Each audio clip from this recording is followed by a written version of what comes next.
ఎదగనిచ్చావు, చిన్నగా ప్రారంభించావు, ఇంతగా ఎదగనిచ్చావు.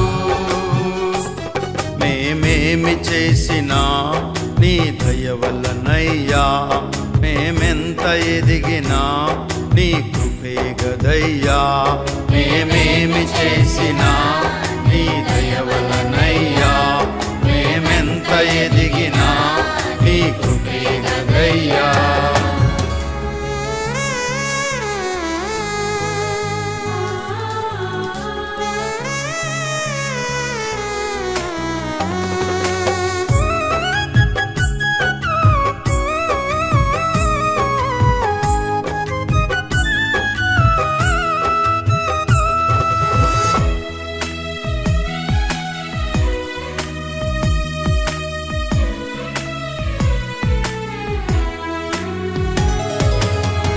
మొక్కలను నాటుచున్నాము,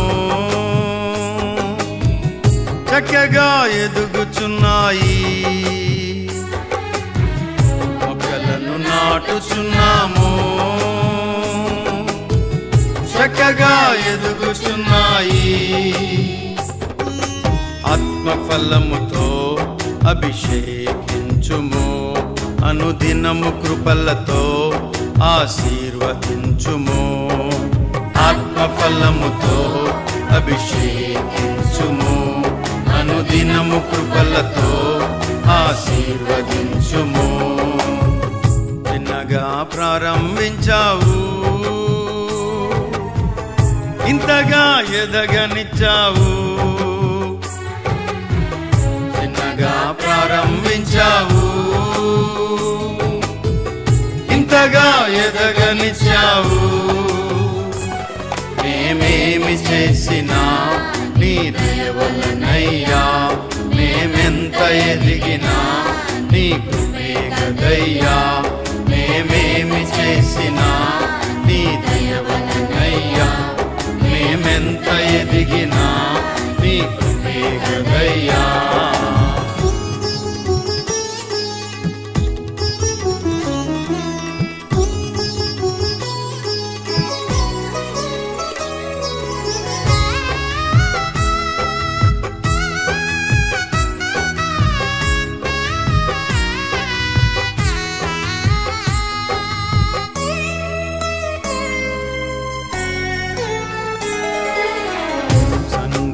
ఎదుగుచున్నది,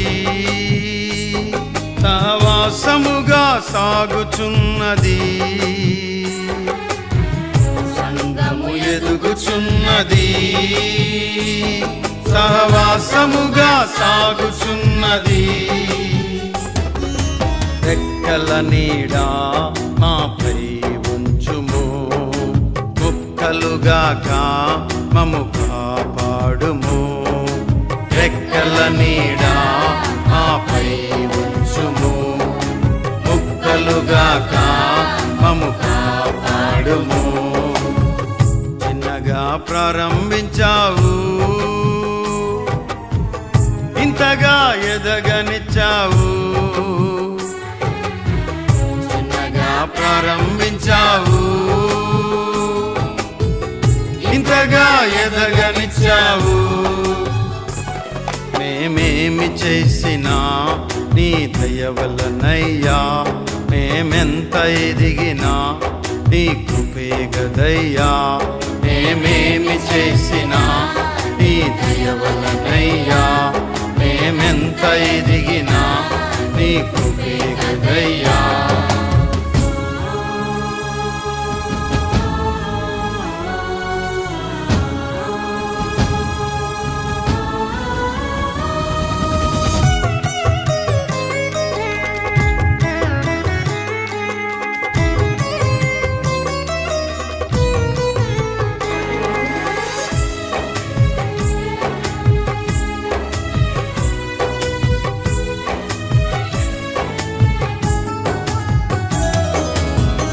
అయుటకు కృపను పంచావు,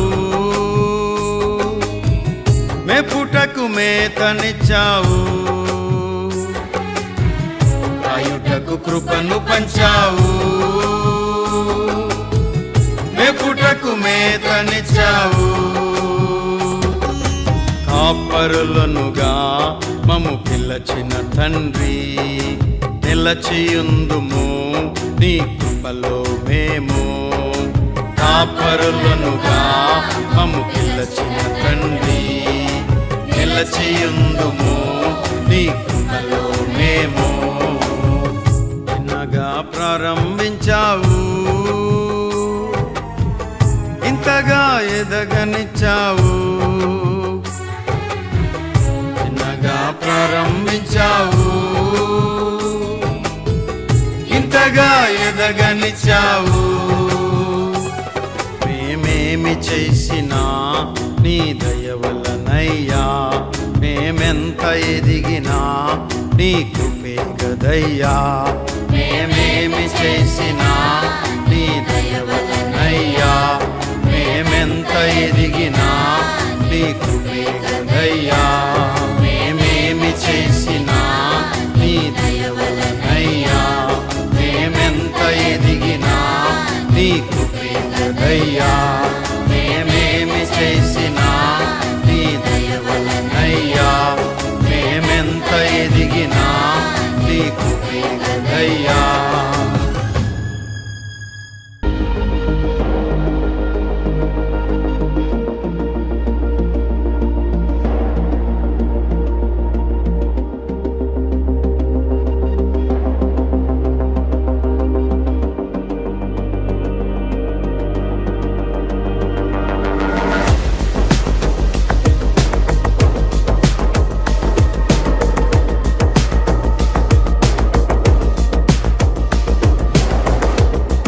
Too much of evidence that Jesus is risen. యేసయ్య మరణమును జయించి తిరిగి లేచాడని మనకు అనేకమైన రుజువులు ఉన్నాయి. మగ్దలేని మరియా, వేరొక మరియా, సలోమే, వీళ్ళందరూ వెళ్ళి కళ్ళారా చూచారు.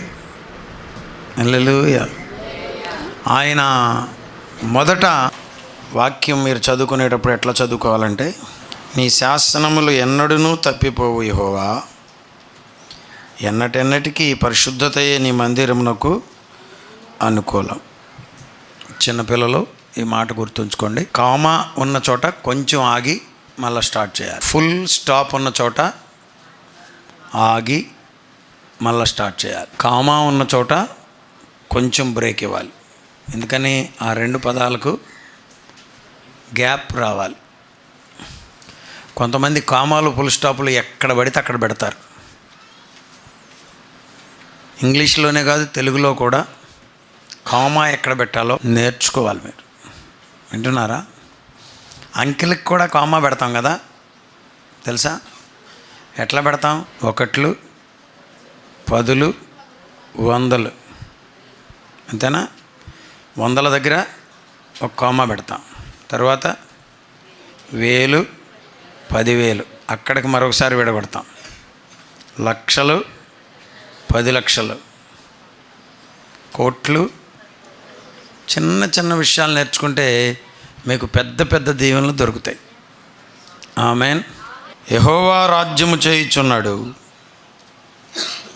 ప్రభావమును ఆయన వస్త్రముగా ధరించి ఉన్నాడు. దేవుని రాజ్యం యుగాయుగములు. రాజ్యాన్ని గురించి మీరు ఎప్పుడన్నా ఆలోచించారా? మీరు ప్రభువు నేర్పిన ప్రార్థనలో, పరలోకమందున్న మా తండ్రి, నీ నామము పరిశుద్ధపరచబడునుగాక. అది అక్కడ రాజ్యం కనబడుతుంది, దేవుని రాజ్యం.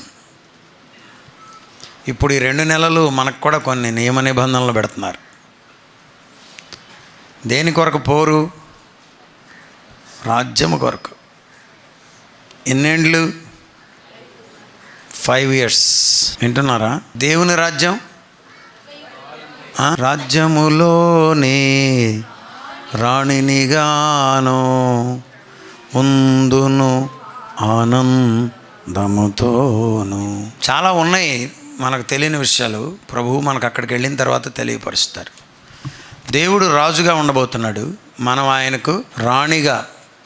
రాణి అంటే లిటరల్గా not the wife there, but ఆయనతో కూడా మనము ఏలబోతున్నాం. ఎవరిని ఏళ్తామనేది అక్కడికి వెళ్ళిన తర్వాత చాలా విషయాలు దేవుడు మనకు చూపిస్తాడు. ఈ అనంత విశ్వములో ఒక రవ్వ కూడా కానంత భూమి మీద మనం ఉన్నాం. ఈ అనంత విశ్వములో మరి ఈ విశ్వములో ఎక్కడెక్కడ ఎవరెవరు ఉన్నారో మనకు తెలియదు. వేటిని ఏలేటట్లుగా చేస్తాడో మనకు తెలీదు. దేవుడు వేలుచున్నవి కూడా మనకు తెలియదు. ఇప్పుడు మీరు కొంచెము లోనికి వెళ్ళి వలలు వేయుడు అన్నాడు కదా. అప్పుడు దాకా ఊరంతా తిరిగినటువంటి వీళ్లకు ఏమీ దొరకలేదు. రహదారులు, హైవేస్ అండ్ బైవేస్లో పట్టే ప్రయత్నం చేశారు, దొరకలేదు అండి. ఇప్పుడు ఫుల్గా దొరికినాయి. ఎలా దొరికినాయని మీ ఉద్దేశం? సుచరిత అప్పటి వరకు లేవుగా. ఎలా దొరికింటాయి మేడం గారు? ఆయన మాట అమ్మటే అటు పోయే చేపలు కూడా ఇటు తిరిగినాయి అనేగా చక్రి. ఆయన మాటకు లోబడి, అంటే ఆయన చేపలను కూడా ఏలుతున్నాడనేగా. మనం ఏటిని వెళ్తాం? బాగా వెళ్తే ఇక్కడెక్కడ ఉన్న వాళ్ళందరినీ వెళ్తామని. ఏలే కృప ప్రభువు మనకి ఇవ్వబోతుంది. యెహోవా రాజ్యము చేయుచున్నాడు, సైన్యములకు ఆయన అధిపతి అంట. ఇంక సైన్యం దిగిందంటే మామూలుగా ఉండదు. అద్భుతమైన విషయాలు రాశాడు. దేవునికి స్తోత్రం, హల్లెలూయా. యెహోవా బలము ధరించి బలముతో నడుము కొట్టుకుని ఉన్నాడు. కదలకుండునట్లు భూలోకము స్థిరపరచబడి ఉన్నది. వీళ్ళు 40 ఏళ్ళు, 30 ఏళ్ళు, 20 ఏళ్ళు, 50 ఏళ్ళు, 70 దాకా ఉన్నారా? చాలాసార్లు ఈ టీవీలో, 9 టీవీలో, టీవీ 9లో ఇంకేముంది, భూమి మొక్కలైపోద్ది, అది ఇది తొక్కలైపోద్ది, జారిపోద్ది, పారిపోద్ది, మైనులా కారిపోద్ది అని వింటున్నారు అప్పుడప్పుడు. వాళ్ళు అనుకున్నంత తేలిక కాదు. వాళ్ళు అనుకున్నంత తేలిక అయితే ఈ పాటికి ఎప్పుడో అయిపోయేది. ఇదిగో ఇక్కడ క్రింద శాసనాల గురించి మాట్లాడతాడు చూడు. నీ శాసనములు ఎన్నడెన్నడును తప్పిపోవు. దేవుని వాక్యం ఉంది. ఊరకే తప్పిపోయేదైతే వాక్యాన్ని ఎప్పుడూ ఊదేసేవాళ్ళు తెలుసా. ఇప్పుడు ఇజ్రాయేల్ యుద్ధం చేస్తుంది. హై హై హై అంటున్నారు. ఆ ఏ అన్న క్యాయ్ అన్న ఇటు కూడా చూడట్లే. వాళ్ళు అన్నారు. వీళ్ళంటే చూడలేదని అమెరికా వాడు ఈ మధ్య హై అన్నాడు. వాడని కూడా చూడలే. ఈ మధ్య యునైటెడ్ నేషన్స్, ఐక్యరాజ్య సమితి వాళ్ళు కూడా ఇదిగో అంటున్నారు. ఇదిగో లేదు, అదిగో లేదు. మీరు అట్లా ఉండండి. ఏం చేయాలో మాకు తెలుసుగా మీకు. తేనెటీగల తుట్టు కదిపితే ఎలా ఉంటుంది? కందిరీగల తుట్టు కదిపితే ఎలా ఉంటుంది? అలా ఉంది వాళ్ళ పరిస్థితి ఇప్పుడు. ఎవరు వాళ్ళ? హమాస్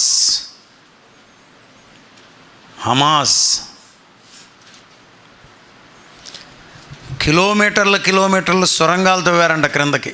ఇప్పుడు రాజుల కాలంలో మనం విన్నాం. అందులో ఉన్నారంట. ఇందులో ఉన్న తెస్తూ ఉంటున్నారు. దేవుని వాగ్దానాలు, దేవుని యొక్క ప్రణాళికలు ఇజ్రాయేలీలతో ముడిపడి ఉన్నాయి. ప్రజలు అనుకున్నంత తేలికగా, దేశాలు అండర్ ఎస్టిమేషన్ చేసేంత తేలికగా ఇజ్రాయేల్ దేశం లేదు. మేము చదువుకున్నప్పుడు ఓల్డ్ క్రిస్టియన్ హిస్టరీ చెప్పేటప్పుడు ఒక పదం ఏం చెప్పారంటే, ఒక మాట, ఒక ఆలోచన, ఒక హిస్టారికల్ పాయింట్ ఏంటంటే, ప్రపంచ చరిత్రలో ఏదైనా ఒక జాతి 500 ఏండ్లు చరిత్రలో కనబడకపోతే ఇక దానికి స్టోరీ లేదంట. ఇక అంతటితో close. I will repeat again.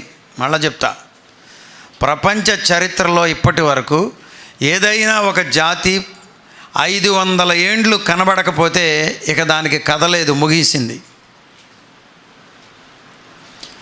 కానీ ఇజ్రాయేలీలు చెదరిపోయి 2500 సంవత్సరాల తర్వాత మళ్ళా ఒక దేశంగా వెనుదిరిగి వచ్చి మళ్ళా కూడుకుని దేశంగా కట్టబడ్డారు. చిన్న దేశమే కానీ ప్రపంచ శాస్త్రవేత్తల్లో అగ్రగణ్యులు అక్కడి నుండి వస్తున్నారు. చిన్న దేశమే కానీ ప్రపంచంలో అన్ని దేశాల కంటే ఎక్కువ మంది నోబెల్ ప్రైజ్ విన్నర్స్ అందులో నుండి వస్తున్నారు. That is not a gift, it's a prize to be achieved by the winners. దేవుని ప్రణాళిక ఉంది అనడానికి మీకు ఈ విషయాలు చెప్తున్నాను. ప్రభునందు ప్రియా దేవుని బిడ్డలారా, ప్రభునందు ప్రియులారా, వింటున్నారా? దేవుడు రాజ్యం చేసే రోజు రాబోతుంది. ఆయన రాజ్యంలో మనం ఉన్నాం. ఆదాము చేసిన అవిధేయతను బట్టి కొద్ది కాలము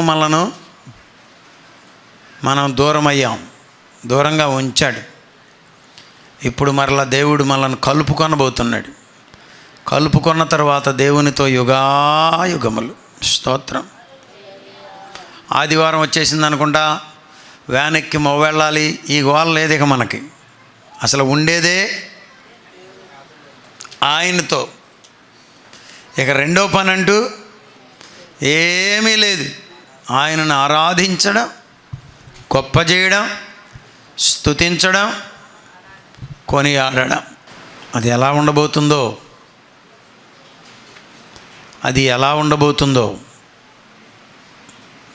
అది మనలకు ఆశ్చర్యంగా ఉండబోతుంది. ఆ సుందర నగరాన్ని యేసయ్య నిర్మిస్తున్నాడు. ఓ భక్తుడు చెప్పాడు, 6 దినాలు దేవుడి సృష్టిని చేస్తేనే ఇంత అందంగా ఉంది. ఇప్పుడు యేసయ్య వెళ్ళి 2000 సంవత్సరాలకు పైగా, 2000 సంవత్సరాలకు పైగా కాకపోయినా 23 ఏళ్ళు అంటే 33 దగ్గరగా 2000 సంవత్సరాలు అయిపోయింది. 2000 సంవత్సరాల నుండి ఇంగ్లీష్లో ఎలా ఉందంటే అది, ఇదిగో నేను మీకు స్థలము సిద్ధపరచ వెళ్ళుచున్నాను అన్నాడు తెలుగులో. I'm going to make you mansions. మీకు అంతఃపురములను కట్టడానికి పెడుతున్నాను.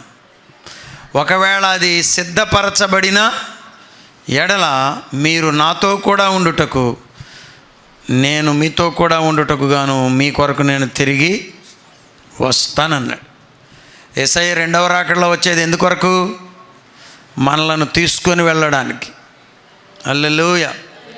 ఇక అదే జరిగితే ఈ పెళ్ళిళ్ళతో గోల లేదు, ఉద్యోగాలతో అల్లరలేదు, రాజకీయాలతో మోత లేదు, ఇక మరి ఏమీ లేదు. కాగా మనము ప్రభువుతో కూడా సదాకాలము నుందుము. హల్లెలూయా. ఆ రాజ్యానికి మిమ్ములను సిద్ధపరచాలని, మిమ్ములను ఆయత్తపరచాలని, మిమ్ములను తోడుకొని వెళ్ళాలని ప్రభు ఇష్టపడుతున్నాడు. హల్లెలూయా. ఈ సత్యం కొంతమందికి అర్థం కాక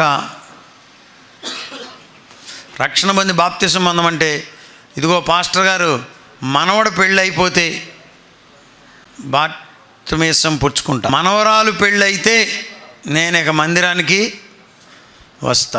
మనవరాలు పెళ్ళి ఏముంది, మందిరానికి రాకపోయినా అవుద్ది. మొవలో ఉన్న వాళ్ళందరికీ పెళ్ళిళ్ళు అవ్వట్లేదా? మందిరానికి వస్తేనే పెళ్ళిళ్ళు అవుతున్నాయి. కీర్తన చెప్పమ్మా, రాని వాళ్ళకి అవట్లా. మీ మనవరాలు పెళ్ళి అవ్వడానికి మీరు ఇక్కడికి రావక్కర్లా, మీ మనవడు పెళ్ళి అవ్వడానికి మీరు ఇక్కడికి రావక్కర్లా, మీ గేదెకి పెయ్యి దూడ పుట్టడానికి అస్సలు రావక్కర్లా, మీ కోడలకు మగపిల్లోడు పుట్టడానికి ఇక్కడికి రావక్కర్లా. నువ్వు సచ్చి నరకంలో పడకుండా ఉండడానికి ఇక్కడికి రావాలి. నీవు నరకము నుండి తప్పించబడడానికి నీవు ఇక్కడ ఉండాలి. యేసు మృతి నుండి తిరిగి లేచనన్న సత్యాన్ని నీవు ఎరుగునట్లుగా దేవుని సన్నిధిలో ఉండాలి. నువ్వు అకస్మాత్తుగా లేచి చిందులు గంతులు ప్రభువులు ఆరాధన చేస్తూ కనబడాలి. ఏంట్రా, ఏంటి ఏమన్నా తేడా వచ్చిందా? వీడికంటే ఏమీ తేడా రాలా. యేసు ప్రభువు మరణాన్ని జయించి తిరిగి లేచాడు, నేను కూడా లేస్తానని చెప్పాడు. ఆ సంగతి నాకు అర్థమైన రోజు ఈ రోజు కాబట్టి నేను ప్రభువులో ఆనందిస్తున్నాను అనాలి. అప్పుడు పాడాలి. ఏమని? దావీదు వల్లెనే నాట్యమాడి తండ్రిని స్తుతించెదము. యేసయ్యా స్తోత్రము, యేసయ్యా స్తోత్రము, యేసయ్యా స్తోత్రము, యేసయ్యా. కష్టములొచ్చినా నష్టములొచ్చినా తండ్రిని స్తుతించెదను. కష్టములొచ్చినను నష్టములొచ్చినను తండ్రిని. యేసయ్యా స్తోత్రము, యేసయ్యా, యేసయ్యా, యేసయ్యా. హల్లెలూయా. కాబట్టి అందుకు ప్రభు సన్నిధిలో మనం ఉన్నాం. మీరందరూ నడిచేటప్పుడు అహంకారం మీలో ఉండాలి. ఏదది? నేను ఇప్పుడు చచ్చిపోతే పరలోకంలో పడతా, అది ప్రభువును బట్టి అతిశయించడం అంటే. ఆ ధైర్యం మీలో ఉండాలి. నేను అవసరమైతే ఇప్పటికిప్పుడు ప్రాణం పెట్టవలసి వస్తే నా తండ్రితో కూడా పరదైస్సులో నేనుంటా, ప్రభువుతో కూడా. ఏంట్రా నీకు ఇంత ధైర్యం అనుకోవాలి. అంతే తప్ప మనం వేసుకున్న బట్టలను బట్టో, మనకున్న పెర్ఫ్యూమ్ను బట్టో, పెట్టుకున్న ఉంగరాలను బట్టో, వాచీని బట్టో కాదు. ఆయన ఎవరు వాచీ చూపిస్తున్నారు, 125 కోట్లంట. ఇక ఆ వాచీ మనం పెట్టుకుంటే మనమేముంది, ఆయన హిట్ నడవటే. మనం మొన్న ఎక్కడో చూసే ఒక ఆయన ఇదిగో ఈ పట్టి మీద పెట్టాడు. ఏటది? ఎవరికి కనపడాలి ఇప్పుడు? ఫోటోలో ఉన్న వాళ్ళకి కనపడాలి.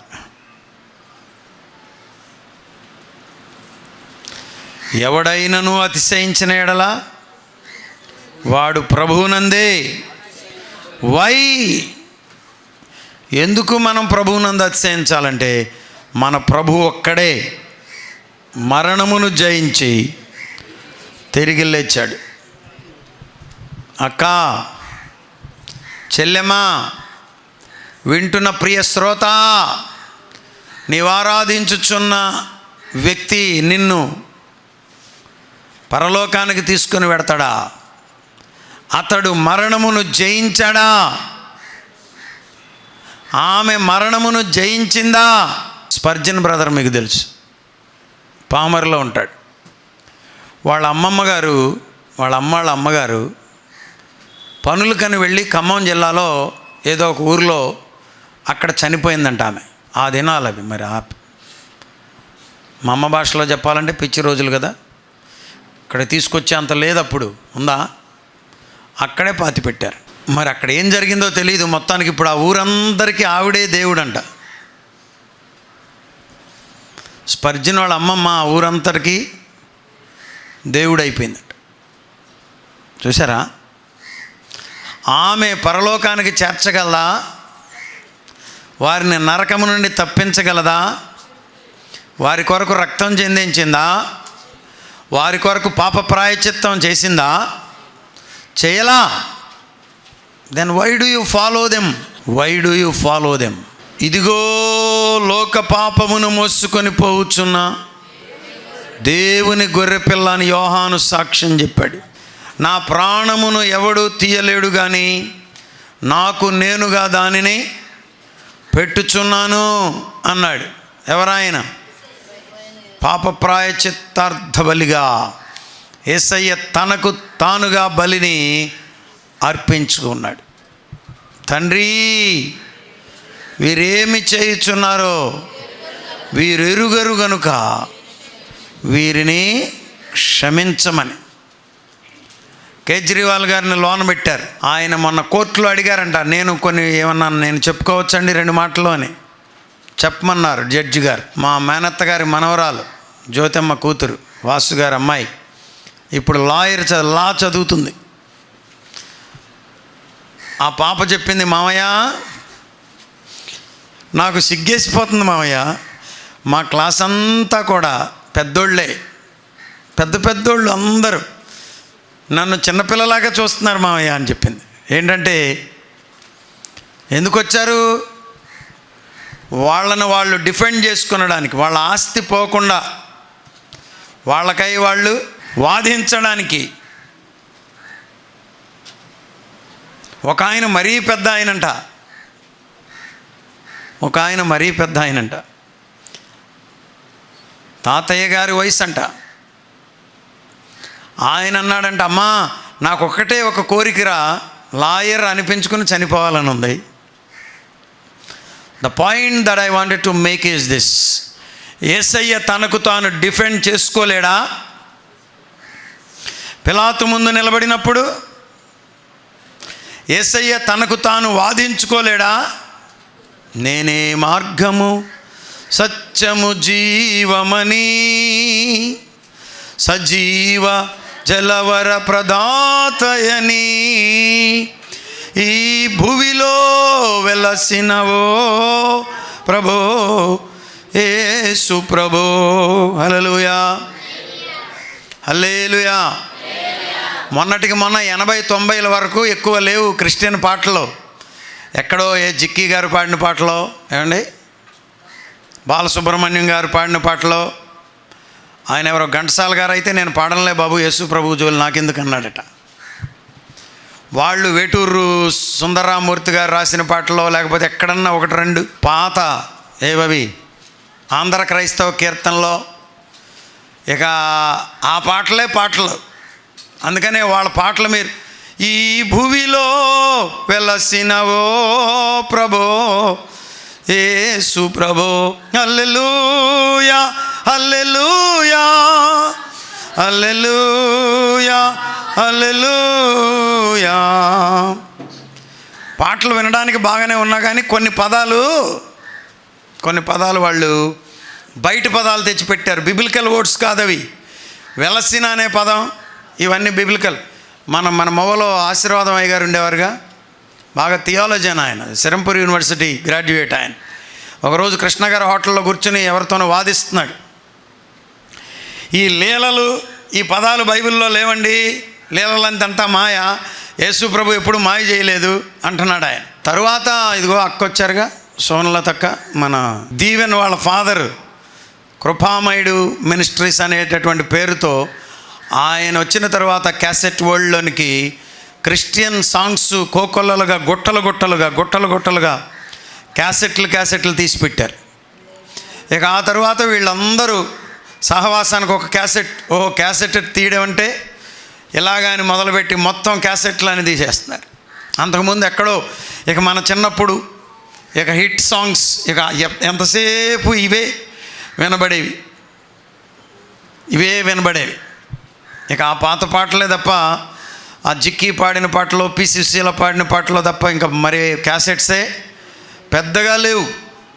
ఏదేమైనప్పటికీ కూడా యేసుక్రీస్తు వారి పేరే సత్యం. దేవునికి స్తోత్రం. హల్లెలూయా హల్లెలూయా. చూసారా, ఆయన తనను తాను డిఫెండ్ చేసుకోలేడా? ఆయన ఒక్క మాట మాట్లాడితే పిలాతు మరలా తిరిగి మాట్లాడలేడు. మాట్లాడవేంటయ్యా, నోరు మెదపవేంటి అంటాడు. యేసయ్య మౌనముగా నుండడు చూచంట పిలాతు ఆశ్చర్యపోయాడంట. దేవునికి స్తోత్రం.